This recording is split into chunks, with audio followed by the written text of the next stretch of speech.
So I think being more transparent and recognizing that nobody's perfect and like each company is going to have different goals when it comes to sustainability. So I think people just need to be more transparent regardless of what they're doing. Welcome to the Green Beauty Community Podcast, where we're making sustainable beauty the new standard.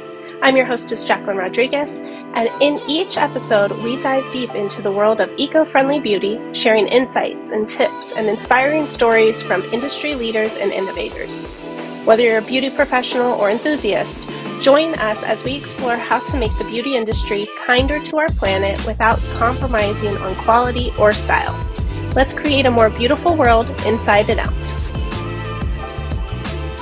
Welcome, Mazey. I am so excited to have you on the show. We've known each other for what now? Over a year? Over a year. But we have been on such a crazy journey together, and I absolutely love that. And I love everything about you. So please tell us who you are, and we'll start there. Okay. My name's Mazey. I am a stylist of 17 years. I had a salon for 6 years, and I recently just decided to go out on my own again. And I am huge into salon sustainability, and I am into recycling and a little bit of dumpster diving. So, yeah. I love it. So you are like not just a little bit into sustainability. You are really passionate about it. And I know that because we've had like multiple conversations about it, and I see all of your passion and all the things that you've done in your salon and currently now with helping others. So could you share a little bit about your journey into the beauty industry and what really inspired you to start focusing on sustainability?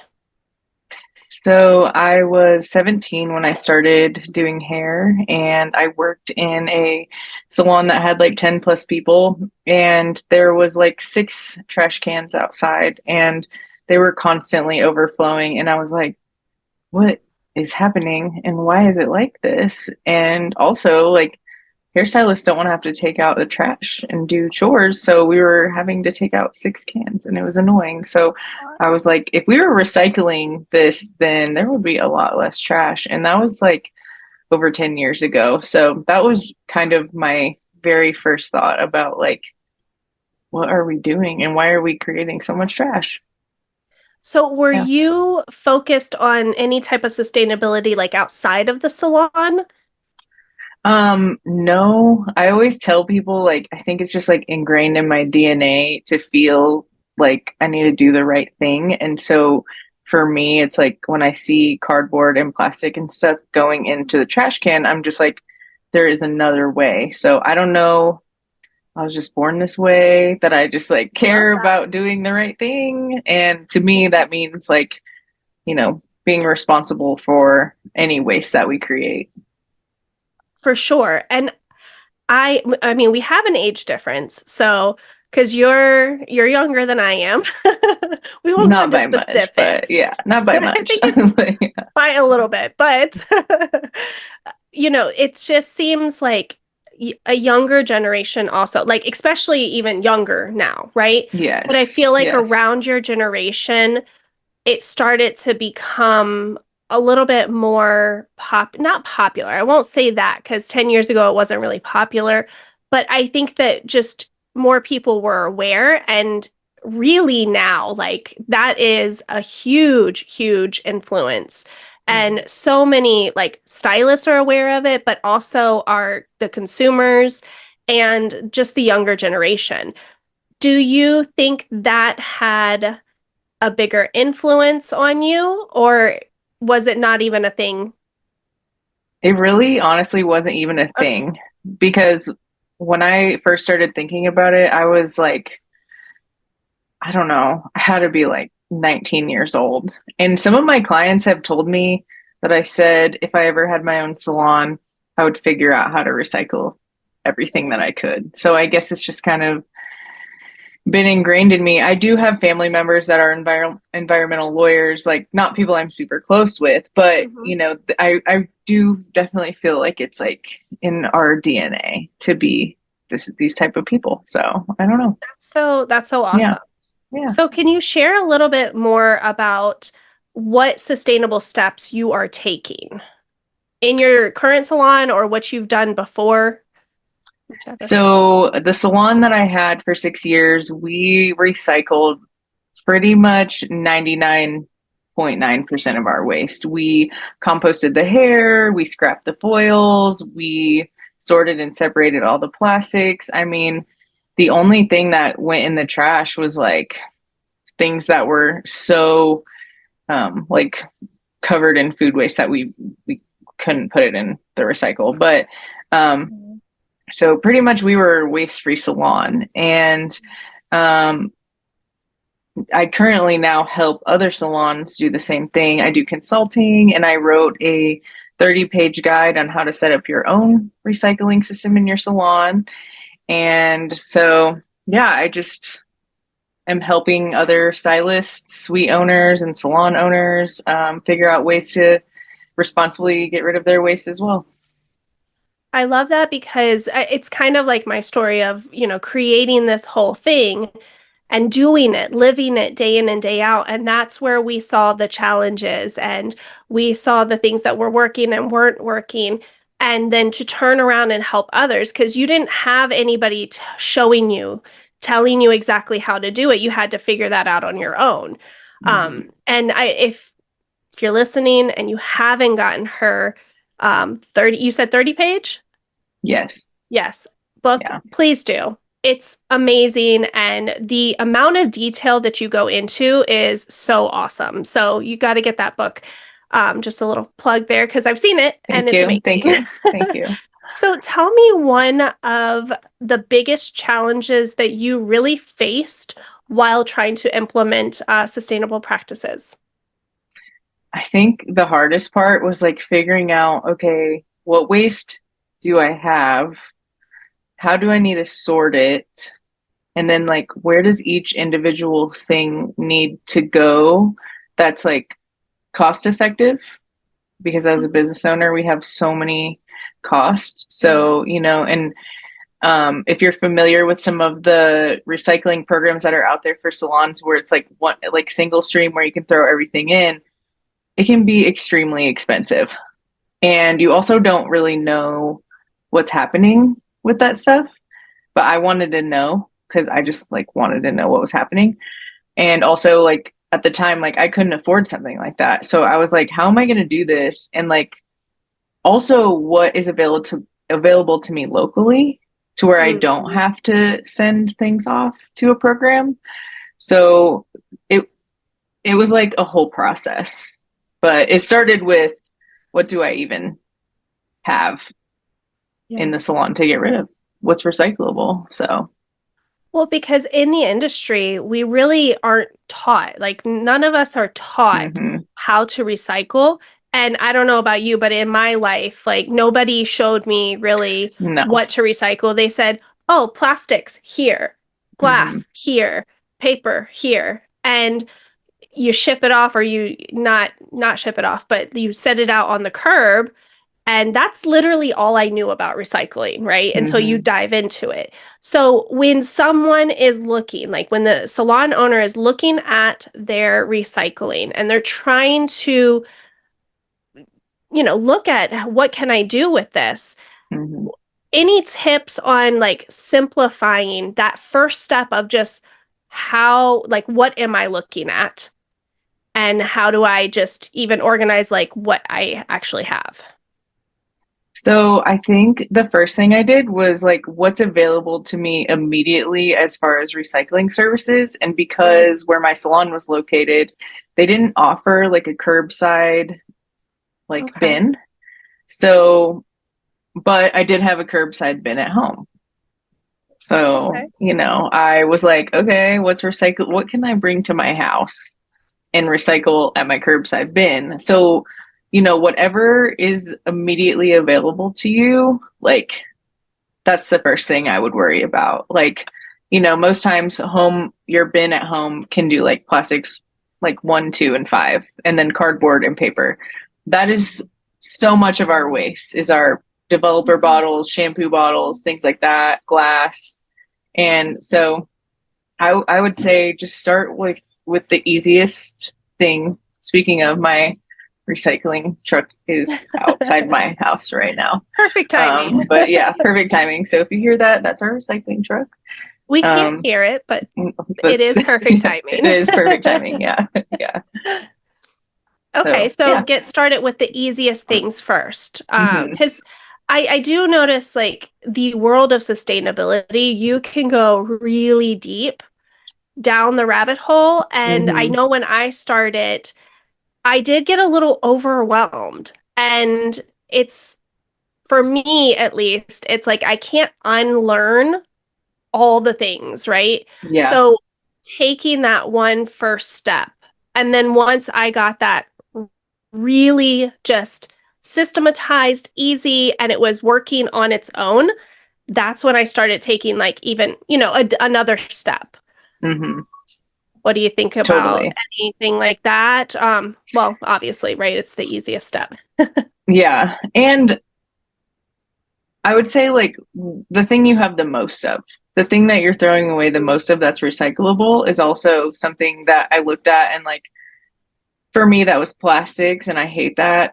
And also hair. Um Yeah. hair is the thing that we're doing. It's the thing we're cutting and coloring, and I was like, there's so much of it. It's such an abundance. So figuring out what to do with that, it was an obvious choice of something to pick to try to deal with, because it was like there's so much of it. And it's also actually very beneficial to compost it. So, um, you know, maybe you want to pick dealing with the hair first before you even Very. worry about everything else. Yeah. So with the hair, like that specifically, what were your choices locally? So thankfully in Oklahoma City, there is like this amazing local compost facility that would take the hair. It's called Fertile Ground. They're so amazing. They offer like commercial and residential pickup and drop off, donation based for residential. So that's really great. And yeah, they add it to their compost pile, and it makes amazing like soil. So yeah. That's so awesome. Hmm. So I'm in Virginia and we don't have options like that at all. I don't know of any compost place near us. Hmm. So what I did was I was reaching out to local farms and I found a organic farm that does compost. So I created a relationship with them and they come pick up my hair and will compost it on their farm. And they have like cows and pigs and all sorts of animals where they Hmm. everything is farm raised, all organically taken care of. Like they, what is the word for that? I'm missing the word right now, but like where they go in and they eat all the grass and like That is it's so just smart. That it's is such a so smart cool. idea. Yeah.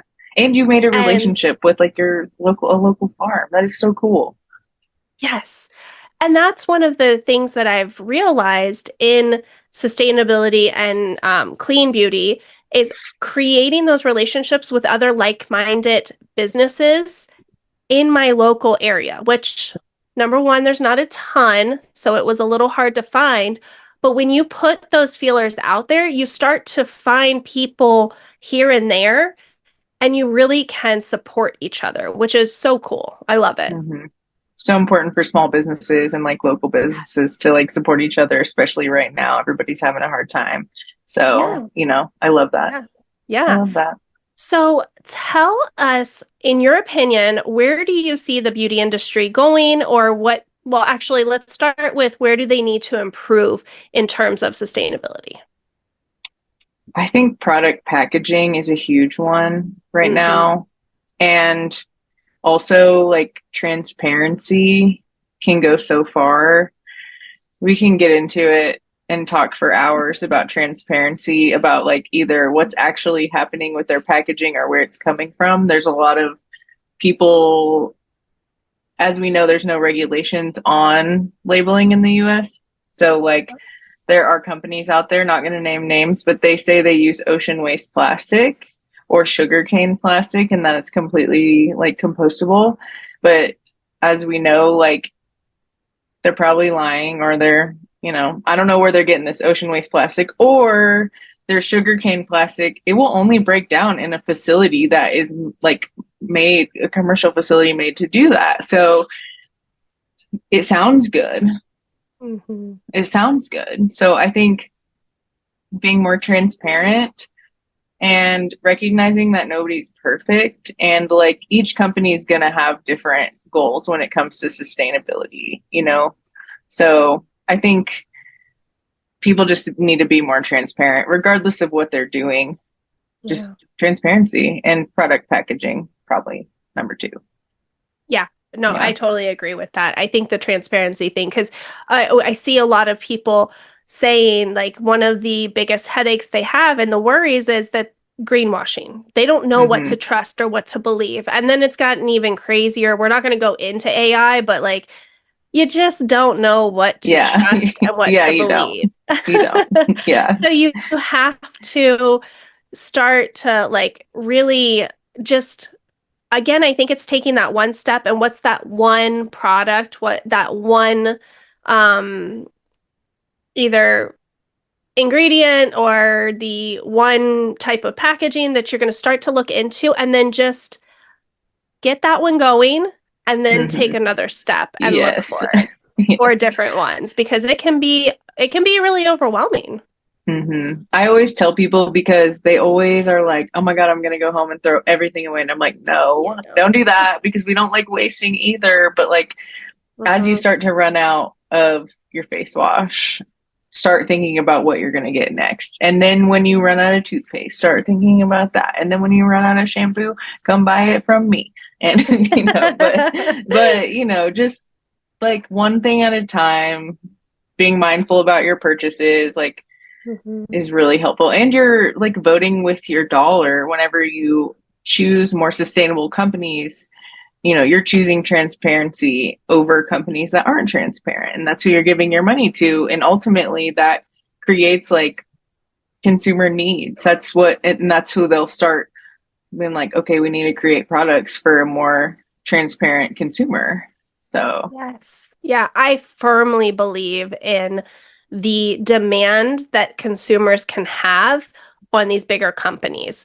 So mm-hmm, I always look at it as like it's very circular and we don't know where to start. Like, is it from the companies? Is it from, I believe salon leaders really have a big say because we help and support so many people and so many people look to us to as to what to look for, what to mm-hmm, use, where to go, all of that.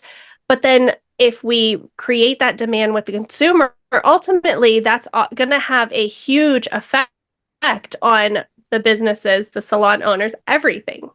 And mm-hmm, that's where we can start to see some change that's bigger and that is actually going to stick around and it not be just greenwashed. mm-hmm. I agree. I I totally love agree. I think that we hold the power to making change for sure. The beauty Oh, industry is like huge, and we yeah. know it's one of the biggest offenders when it comes to environmental and climate and stuff. And I want to keep doing what I'm doing, what I love to do, but I don't want to do it at the expense of humanity in general. So, Yeah. I think it's like so important to vote with your dollar and make change and like spread awareness for sure. Yeah. Yeah. What trends or innovations in sustainability are you seeing or are you most excited about right now? So I know that you love this and I know that you've helped another brand do this, but bulk and refills is like huge. Creating bulk products so that we can either offer refills to our clients or just for our back bar, not having to buy such smaller ones because that affects like emissions, like not having to buy stuff as often. We're not using as much emissions and it's just more cost effective and it just makes sense. So I think refills and bulk stuff is like probably the biggest thing that's happening right now in the beauty industry. I love it so much. And as you know, Hmm. I mean, I have for many years done refills on shampoos. But this year I implemented a full refillery where we're refilling almost everything, right? Because I can't refill some of the styling products and stuff like that because, again, Hmm. that demand's not there. So the option for a larger bottle is not there. Although we're tirelessly working on these companies because we absolutely Yes. love Yes. the option. And it's been a lot of fun. And I know that for my salon specifically, it has made a huge impact on my clients. The perceived value is enormous. They love it. It Hmm. helps them feel good about the purchases that they're making. It helps them come back to the salon and, talk about our salon. So it's really Hmm. been a big beneficial thing for on multiple levels, right? Because Hmm.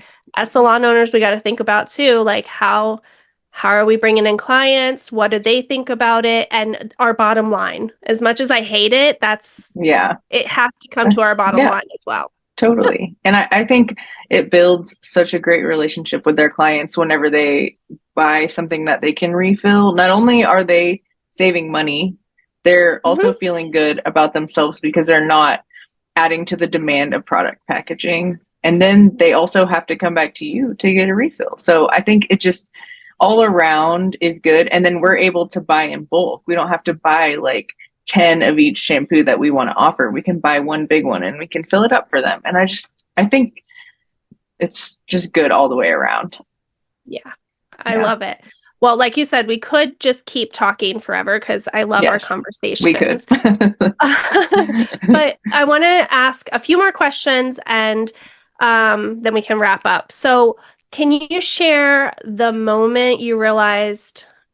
Actually, no, we already asked this question. So, if you can't tell, I'm looking at questions so that we don't go off on For a 2 hours, even though we could. Yeah. tangent. Yes, all of the questions. Let's ask this one.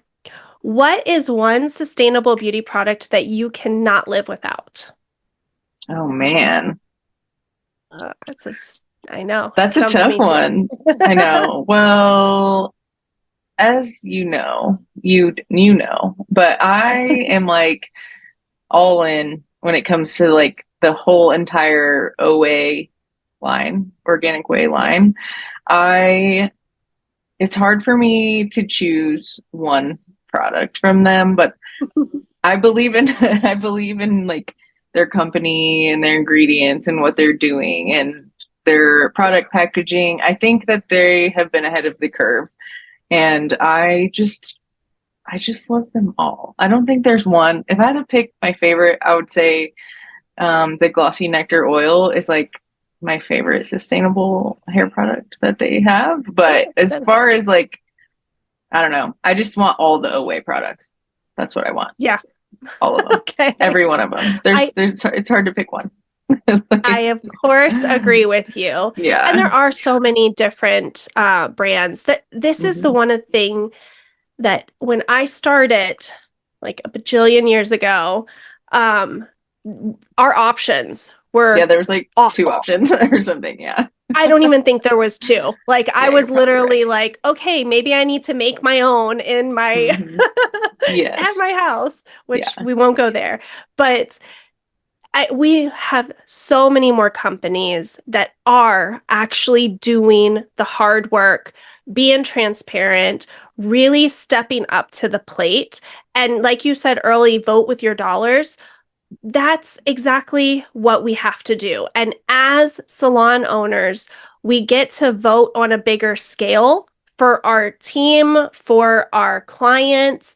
And there are so many amazing options out there. OA definitely is one of them. Anderson's, and we won't go into like all of them, right? Yeah. But I think that it's inspiring to see that more and more are starting to be transparent and really want to do good. And I think that's a Hmm. really cool thing. I do want to say my newest favorite, because I have a lot of favorites of Mm. products, but that's not Away, is I just recently started using the Arte color line. Oh, And yeah. when I work in Oklahoma, I use Away at True Salon in Colorado Springs. But I just started using the Away or the Arte butter lightener because it's gluten free, because I had to go gluten free. I didn't even know gluten could be Oh, in yeah. color. But so I tried that, and like I am like completely obsessed as far as like professional products go. The Arte butter lightener and their color is so amazing. So I just have to shout out to them too, because they really are doing the work. Their ingredients are great. Their sustainability is practices are there, like, and I'm just obsessed with their color. So I just had a shout out to Arte for having great color line. Fantastic. See, there Yeah. are so many options out There there. are there are And options. Yes. I want to ask you, like, where can everybody connect with you? Where can they get your sustainable manual? Yeah. So they can go in and start doing the work behind the scenes in their salon. So I have a website. It's sustainablemazey.com.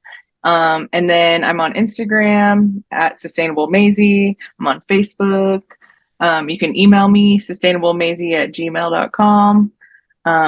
You could probably send a carrier pigeon if you need to, but I am really easy to find.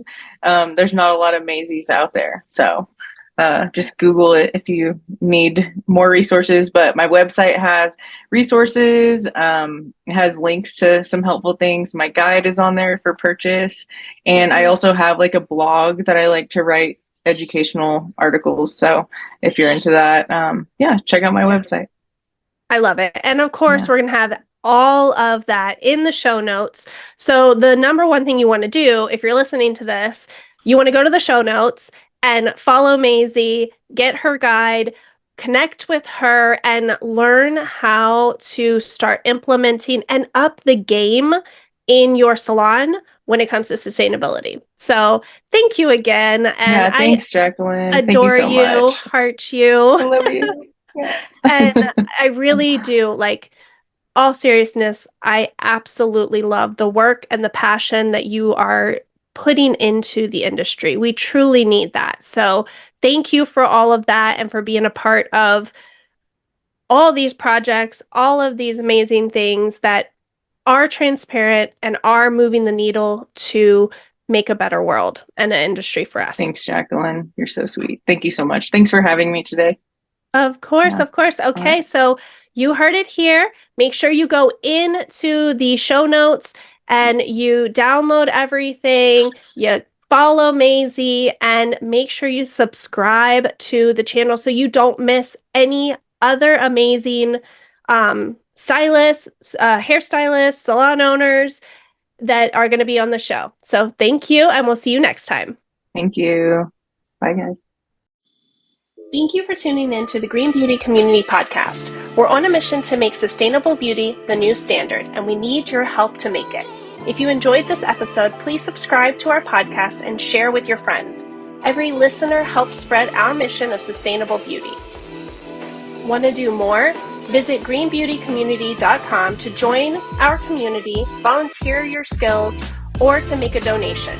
Your support in any form helps us create a more beautiful and sustainable future for the beauty industry. And remember, together we can transform beauty for ourselves and for our planet. Until next time, stay green and stay gorgeous.